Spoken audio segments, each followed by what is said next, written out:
ಇತ್ತೀಚಿನ ಸಂಚಿಕೆಗಳನ್ನು ಜಾಹೀರಾತಿನ ಕಿರಿಕಿರಿ ಇಲ್ಲದೆ ನೋಡಿ.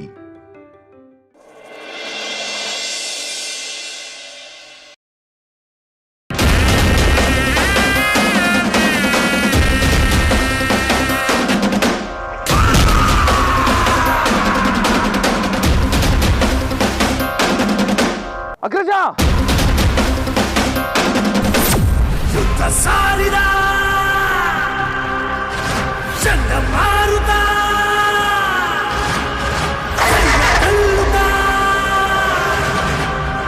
ಇಂಥ ಪರ್ವತ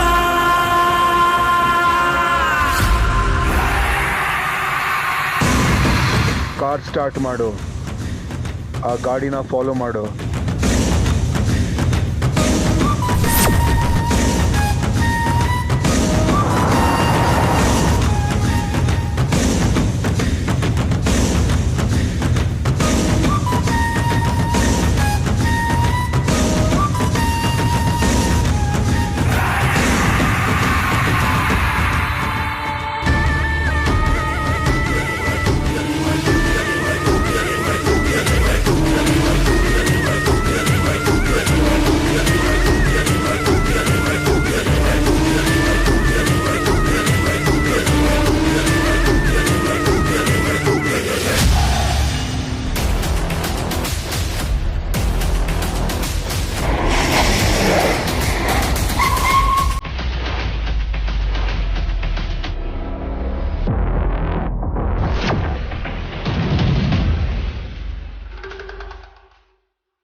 ಸಾರಿ ಮಿಸ್ಟರ್ ಧ್ರುವ, ನಮ್ಮ ಫ್ಯಾಮಿಲಿನ ಟಚ್ ಮಾಡಿ ನಿಮ್ಮ ಫ್ಯಾಮಿಲಿಯವರು ತುಂಬ ದೊಡ್ಡ ತಪ್ಪು ಮಾಡಿಬಿಟ್ರು.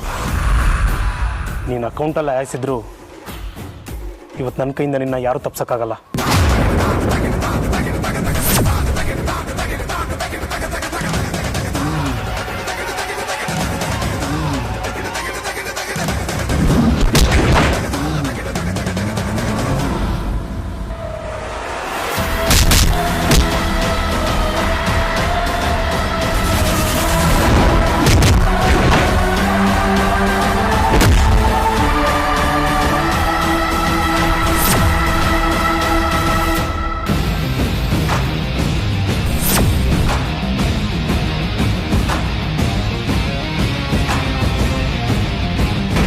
ಮೆಟ್ಟಿನ ಮೇಲಿಂದ ಧ್ರುವ ಬಿದ್ದ ಅಲ್ವಮ್ಮ?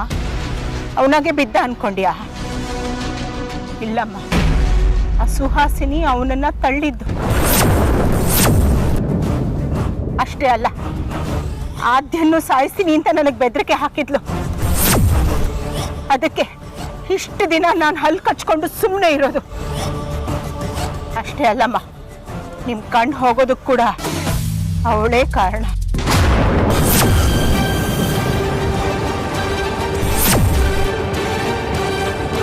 ವೈದೇಹಿ, ಏನು ಹೇಳ್ತಾ ಇದೀಯಾ? ಅವತ್ತು ಹೊಸ ವರ್ಷದ ದಿನ ನೀವು ನನ್ನನ್ನು ನೋಡಿದ್ರಿ. ನಾನು ಹೌದೋ ಇಲ್ವೋ ಅಂತ ಖಾತ್ರಿ ಪಡಿಸ್ಕೊಳ್ಳೋಕ್ಕೆ ನೀವು ಹೊರಗೆ ಬಂದ್ರಿ. ಆ ಪರಮಾನಂದ ನಿಮ್ಮನ್ನು ನೋಡ್ದ. ಎಲ್ಲಿ ನಿಮಗೆ ನಾನು ವೈದೇಹಿ ಅಂತ ಗೊತ್ತಾಗುತ್ತೆ ಅಂತ ನಿಮ್ಮ ತಲೆ ಮೇಲೆ ಅವನು ಹೊಡೆದ. ಅದರಿಂದಮ್ಮ ನೀವು ದೃಷ್ಟಿ ಕಳ್ಕೊಂಡಿದ್ದು.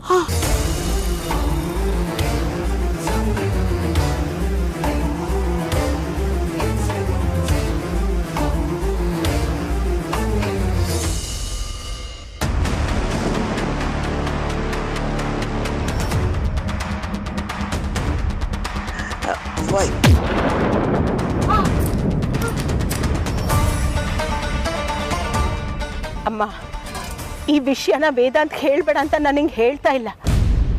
ಆದರೆ ಸರಿಯಾದ ಸಂದರ್ಭ ನೋಡಿ ನಾವೇ ವಿಷಯನ ವೇದಾಂತ್ಗೆ ಹೇಳೋಣ. ಸ್ವಲ್ಪ ತಾಳ್ಮೆಯಿಂದ ಇರು. ನೋಡಿ, ಈಗಾಗಲೇ ನಾವು 80% ಗೆದ್ದಿದ್ದೀವಿ. ಇನ್ನು 20% ಅಷ್ಟೇ ಅಮ್ಮ. ಆತರ ಪಟ್ಟು ಎಲ್ಲ ಹಾಳು ಮಾಡ್ಕೊಳ್ಳೋದು ಬೇಡ. ಹಾಗಂತ ಎಲ್ಲ ಗೊತ್ತಿದ್ದು ಸುಮ್ಮನೆ ಇರು ಅಂತ್ಯಾ? ಸಾಧ್ಯ ಇಲ್ಲ. ಈ ವಿಷಯನ ನಾನು ವೇದಾಂತಿಗೆ ಹೇಳೇ ಹೇಳ್ತೀನಿ.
ರೋಗ್ ನನ್ನ ಕುಟುಂಬದ ವಿಚಾರಕ್ಕೆ ಬರ್ತೀಯ?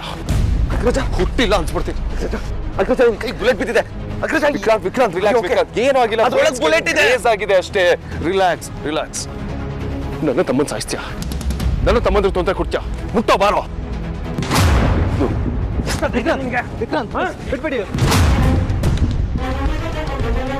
ಇನ್ಸ್ಪೆಕ್ಟರ್, ನಾನು ಜೈಲಿಗೆ ಹೋದ್ರೂ ಪರವಾಗಿಲ್ಲ, ನನ್ನ ತಮ್ಮನ್ ಸಾಯಿಸಕ್ ಬಂದಿದ್ದಾರೆ.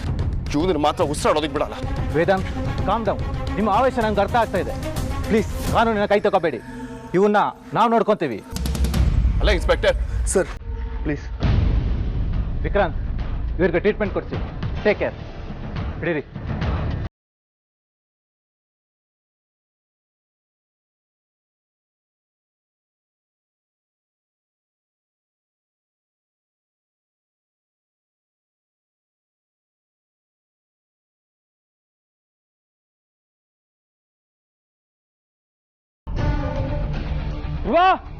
Sarthak sir, Dhruva sir ಸಿಕ್ಕಿದ್ರಾ?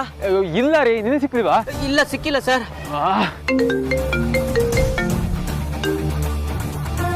Hello Vicky, ಹೌದಾ? ಎಲ್ಲಿದ್ದೀರಾ ಈಗ? ಸರಿ, ಧ್ರುವ ಇಲ್ಲಿ. ಸಾರ್ಥಕ್ ಸರ್, ಏನಾಯ್ತು? ವೇದಾಂತ್ ಕೈಗೆ ಆ ತೇಜಸ್ ಫೈರ್ ಮಾಡಿದಂತೆ. ಧ್ರುವನ್ ಜೊತೆ ಈಗ ಪ್ರಜ್ವಲ್ ಒಬ್ಬನೇ ಇದ್ದಾನೆ. ಎಲ್ರು ಇಲ್ಲಿ? ಎಲ್ಲರೂ ಅಲ್ಲಿದ್ದಾರೆ. ಬನ್ನಿ ಹೋಗೋಣ. ಹಾ ಬಾಬಾ.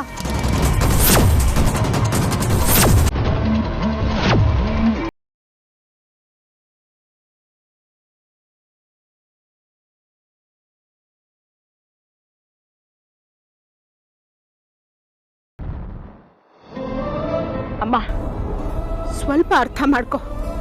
ನಾನು ಹೇಳೋವರೆಗೂ ನೀನು ಯಾವ ನಿರ್ಧಾರನೂ ತಗೋಬೇಡ. ನಾನೇ ನಿನ್ನ ಮಗಳು ವೈದೇಹಿ ಅನ್ನೋದಾಗ್ಲಿ ನಿನ್ನ ಕಣ್ಣು ಕಾಣಿಸ್ತಿದೆ ಅನ್ನೋದಾಗ್ಲಿ ಯಾವುದನ್ನು ಬಾಯಿ ಬಿಡ್ಬೇಡಮ್ಮ. ಯಾಕೆ ಹೀಗೆಲ್ಲ ಮಾತಾಡ್ತಾ ಇದೀಯಾ? ಇನ್ನು ಎಷ್ಟು ದಿನ ಹೀಗೆ ಇರ್ಬೇಕು ಅಂತ ಮಾಡಿದ್ಯಾ? ವಿಚಾರ ನನಗೆ ಗೊತ್ತಾಗಿದೆ ಅಂದ್ಮೇಲೆ ಸತ್ಯನ ಎಲ್ರಿಗೂ ಹೇಳೋ ಟೈಮ್ ಬಂದಿದೆ ಅಂತ ತಾನೇ ಅರ್ಥ. ಇಲ್ಲಮ್ಮ, ನಿನಗೆ ಪೂರ್ತಿ ವಿಚಾರ ಗೊತ್ತಿಲ್ಲ. ಇಲ್ಲಿ ಯಾರೂ ಸರಿ ಇಲ್ಲ, ಎಲ್ಲರೂ ಅಪಾಯದಲ್ಲಿದ್ದೀವಿ.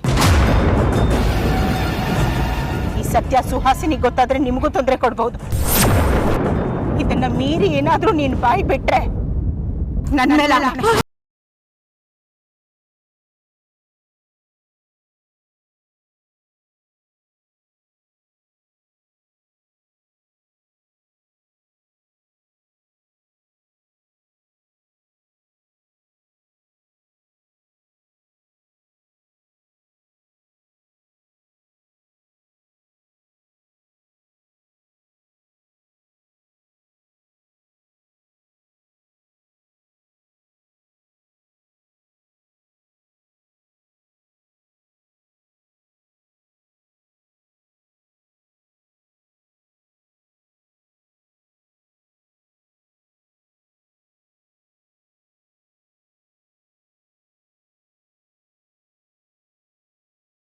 ಅಮ್ಮ, ಧ್ರುವ ಸಿಕ್ಬಿಟ್ಟ ಅಮ್ಮ.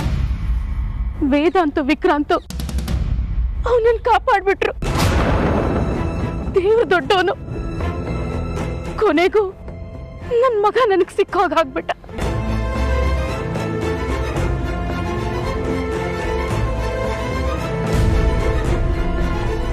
ಅಮ್ಮ, ನಮ್ಮ ಅದೃಷ್ಟ ಚೆನ್ನಾಗಿತ್ತು ಅನ್ಸುತ್ತೆ. ಧ್ರುವನ್ಗೇನು ಅಪಾಯ ಆಗ್ಲಿಲ್ಲ. ಅಕ್ಕ, ಧ್ರುವನ್ ಹೆಸರಿನಲ್ಲಿ ಅರ್ಚನೆ ಮಾಡ್ಸೋಣ. ಧ್ರುವನ್ಗೇನು ಆಗದೆ ಇರಲಿ ಅಂತ ದೇವ್ರ ಹತ್ರ ಕೇಳ್ಕೊಳ್ಳೋಣ.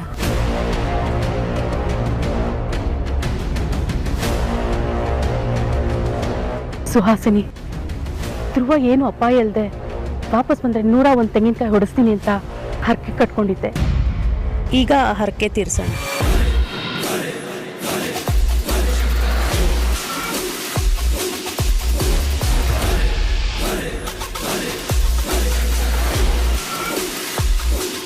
ಅವರೇ, ಸಾರ್ಥಕ್ ಅವರೇ, ಧ್ರುವ ಅವ್ರು ಹೇಗಿದ್ದಾರೆ?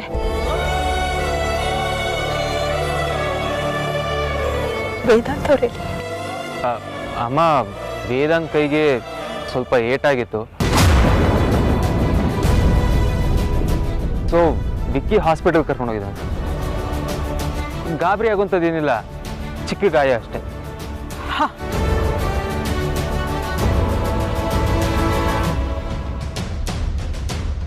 ಧ್ರುವ,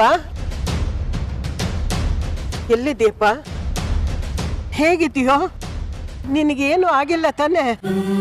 ಸಾರ್ಥಕ್, ನನಗೆ ಕಣ್ಣು ಕಾಣಿಸಲ್ಲ ಅನ್ನೋದಕ್ಕೋಸ್ಕರ, ನನ್ನ ಸಮಾಧಾನಕ್ಕೋಸ್ಕರ ಧ್ರುವನ್ಗೆ ಏನೂ ಆಗಿಲ್ಲ ಅಂತ ಮಾತ್ರ ಸುಳ್ಳು ಹೇಳ್ಬೇಡಪ್ಪ. ಅಜ್ಜಿ, ನಿಜಾನೇ ಹೇಳ್ತಿದ್ದೀನಿ. ಧ್ರುವನ್ಗೆ ಏನೂ ಆಗಿಲ್ಲ. ಸ್ವಲ್ಪ ಹೆಚ್ಚು ಕಮ್ಮಿ ಆಗಿದ್ದಿದ್ರು ಆ ತೇಜಸ್ ಇವನ್ನ ಸಾಯಿಸೇ ಬಿಡ್ತಿದ್ದ ಅನ್ಸುತ್ತೆ. ಆ ರಾಸ್ಕಲ್ಲು ಇನ್ಯಾವತ್ತೂ ಆಚೆ ಬರಬಾರ್ದು. ಲೈಫ್ ಲಾಂಗ್ ಜೈಲಲ್ಲೇ ಕೊಳೆಯಬೇಕು. ಹಾಗೆ ಮಾಡ್ತೀನಿ. ಅಷ್ಟೇ ಅಲ್ಲ, ಅವನ ಹಿಂದೆ ಇನ್ಯಾರೇ ಇದ್ರೂ ಬಿಡಲ್ಲ. ಎಲ್ಲರನ್ನೂ ಒದ್ದು ಒಳಗಾಕ್ಸ್ತೀನಿ.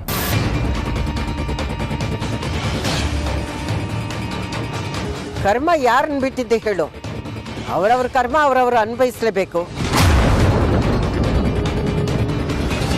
ಗೆದ್ದವರೋ ಏನೇನೋ ಆದ್ರು, ಇನ್ನು ಇವ್ರು ಯಾವ ಲೆಕ್ಕ ಹೇಳಿ?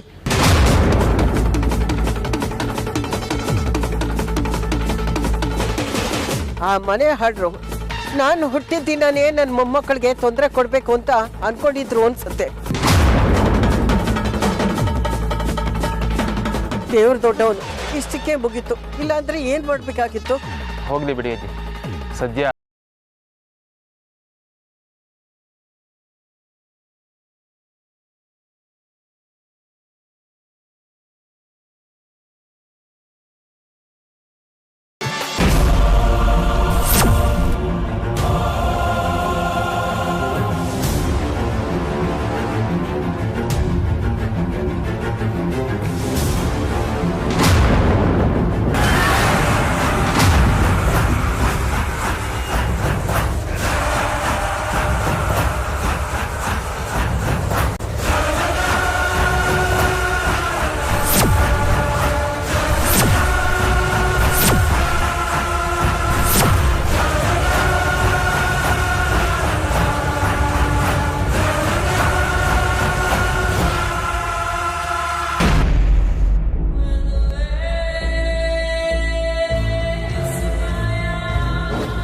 ಆಗಿದ್ದಾಗೋಯ್ತು. ಸ್ವಲ್ಪ ಸಮಾಧಾನ ಮಾಡ್ಕೊಳ್ಳಿ. ಅವರೆಲ್ಲ ಸತ್ ಮೇಲೆ ನನಗೆ ಸಮಾಧಾನ ಆಗೋದು, ಅಲ್ಲಿವರೆಗೂ ಆಗಲ್ಲ. ನೋಡಿ, ನಾನು ಹೀಗೆ ಹೇಳ್ತೀನಿ ಅಂತ ತಪ್ಪು ತಿಳ್ಕೊಬೇಡಿ. ಒಳ್ಳೆ ಅವಕಾಶ ಸಿಗೋದು ಒಂದೇ ಸಲ ಅಂತಾರೆ. ಅಂಥದ್ರಲ್ಲಿ ನಿಮ್ಮ ಹುಡುಗರು ಸಿಕ್ಕಿರೋ ಅವಕಾಶನ ಕೈ ಚೆಲ್ಬಿಟ್ರು. ಆ ಧ್ರುವನ್ನ ಸರಿಯಾಗಿ ದೇವಸ್ಥಾನದಿಂದ ಎಸ್ಕೇಪ್ ಮಾಡಿದಿದ್ರೆ ನಮ್ಮ ತೇಜಸ್ ಈ ಥರ ಸಿಕ್ಕಾಕೊಳ್ತಿರ್ಲಿಲ್ಲ. ಹೇಗಾದರೂ ಮಾಡಿ ಆದಷ್ಟು ಬೇಗ ನಮ್ಮ ತೇಜಸ್ನ ಹೊರಗಡೆ ಬರೋ ಹಾಗೆ ಮಾಡಿ. ಯಜಮಾನ್ರೆ, ಅತ್ತೆ ಮಾವನ್ಗೆ ಹೇಗೆ ನೀವು ಮುಖ ತೋರಿಸ್ತೀರಾ ಅಂತ.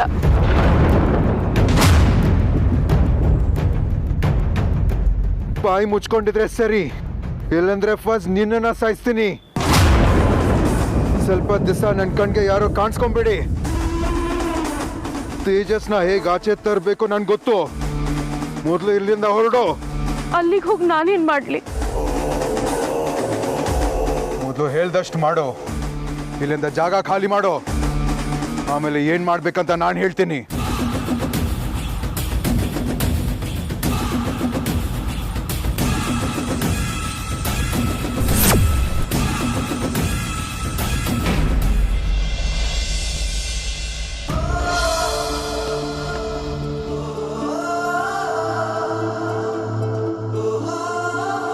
ತುಂಬಾ ನೋವಾಗ್ತಿದ್ಯಾ? ಯಾಕೆ ನೀವು ಇಷ್ಟೊಂದು ಹೇಳ್ತಿದ್ದೀರಾ? ಏನು ಆಗಿಲ್ಲ, ಬುಲೆಟ್ ಬಿದ್ದಿಲ್ಲ, ಬುಲೆಟ್ ಸ್ಕಿನ್ ಮೇಲೆ ಗ್ರೇಸ್ ಆಗಿದೆ ಅಷ್ಟೇ. ನೀವು ಪ್ಲೀಸ್ ಅಳ್ಬಿಡಿ, ಏನೂ ಆಗಿಲ್ಲಮ್ಮ, ತಾಕಿರೋ ಏಟ್ ಅಷ್ಟೇ. ಆದ್ರೂ ನೀವು ಹುಷಾರಾಗಿರ್ಬೇಕು ಅಲ್ವಾ? ಯಾಕೆ ಹೀಗೆಲ್ಲ ಪೆಟ್ ಮಾಡ್ಕೋತೀರಾ? ತುಂಬಾ ನೋವಾಗ್ತಿದೆಯಾ ನಿಮ್ಗೆ? ನಿಜವಾಗ್ಲೂ ನೋವಾಗ್ತಿಲ್ಲ, ಹಾಗೊಂದು ಸ್ವಲ್ಪ ನೋವಾಗಿದೆ ಅಷ್ಟೇ.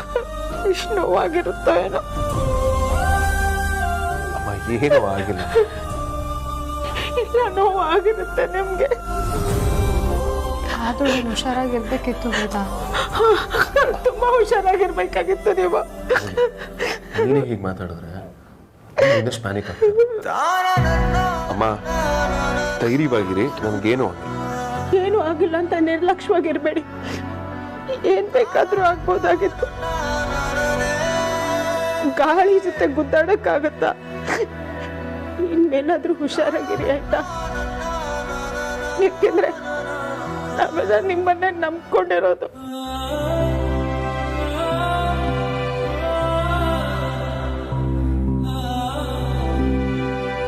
ಅಮ್ಮ ನನಗೆ ಗುಂಡೇಟು ಬಿದ್ದಿಲ್ಲ, ಗುಂಡೆ ಎಡ್ಜಲ್ ತಾಗಿದೆ ಅಷ್ಟೆ.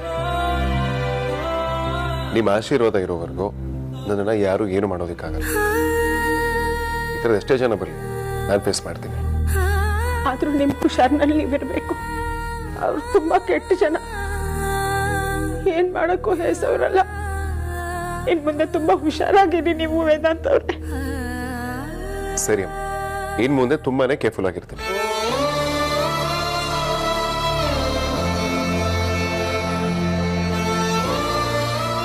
ಹೌದು, ವೈದೇಹಿಯತೆಯಲ್ಲಿ ಕಾಣಿಸ್ತಾ ಇಲ್ವಲ್ಲ ಅಮ್ಮ? ನಿಮ್ಗೇನಾದ್ರೂ ಗೊತ್ತಿದ್ಯಾ? ದೇವಸ್ಥಾನದಿಂದ ಅವ್ರೇನು ಬಂದಿಲ್ಲ ಅಂತ ಕಾಣತ್ತಮ್ಮ. ಹೌದಾ ಅಮ್ಮ? ದೇವಸ್ಥಾನದಿಂದ ಬಂದ್ಮೇಲೆ ಕಾಣಿಸ್ತಿಲ್ವಾ? ಈ ವಿಷಯ ನಾನು ಮೊದಲೇ ಹೇಳಬೇಕಿತ್ತು ತಾನೆ. ನಮಗೂ ಈಗಲೇ ಗೊತ್ತಾಗ್ತಿರೋದು ವೇದಾಂತ್. ಅಮ್ಮ ಇಲ್ಲಿದ್ದಾರೆ ಅಂತ ವಿಕ್ರಾಂತಿ ಚೆಕ್ ಮಾಡೋದಕ್ಕೆ ಹೇಳ್ತಿದ್ದಾರೆ. ನೀನು ಸುಮ್ಮನೆ ಕೂತ್ಕೋ, ನಾನೇ ಕಾಲ್ ಮಾಡ್ತೀನಿ.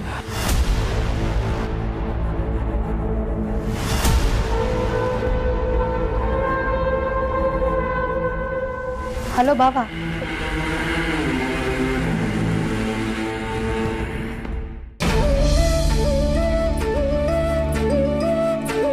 ಅಮ್ಮ ಹಾಲು ಅಲ್ಲಿಡಮ್ಮ, ಆಮೇಲೆ ಕುಡಿತೀನಿ.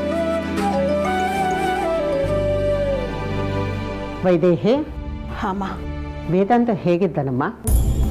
ಸ್ವಲ್ಪ ಪೆಟ್ಟು ಬಿದ್ದಿದೆ ಅಮ್ಮ, ಆದ್ರೆ ಅವ್ನು ತೋರಿಸ್ಕೋತಾ ಇಲ್ಲ. ಹೌದಾ? ಜಾಸ್ತಿ ಪೆಟ್ಟು ಬಿದ್ದಿಲ್ಲ ತಾನೆ? ಡಾಕ್ಟ್ರು ಏನು ಹೇಳಿದ್ರು? ಬೇಗ ಹುಷಾರಾಗ್ತಾನಂತ? ಹಾಮ್ಮ, ಏನೂ ತೊಂದರೆ ಇಲ್ಲ. ಸ್ವಲ್ಪ ವಿಶ್ರಾಂತಿ ತಗೊಂಡ್ರೆ ಎಲ್ಲ ಸರಿ ಹೋಗುತ್ತೆ ಅಂತ ಡಾಕ್ಟರ್ ಹೇಳಿದ್ದಾರೆ.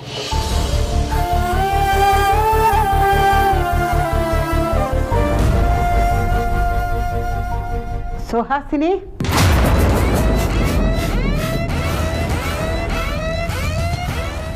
ಒಂದು ನಿಮಿಷ ಬಾಮ್ಮ ಇಲ್ಲಿ.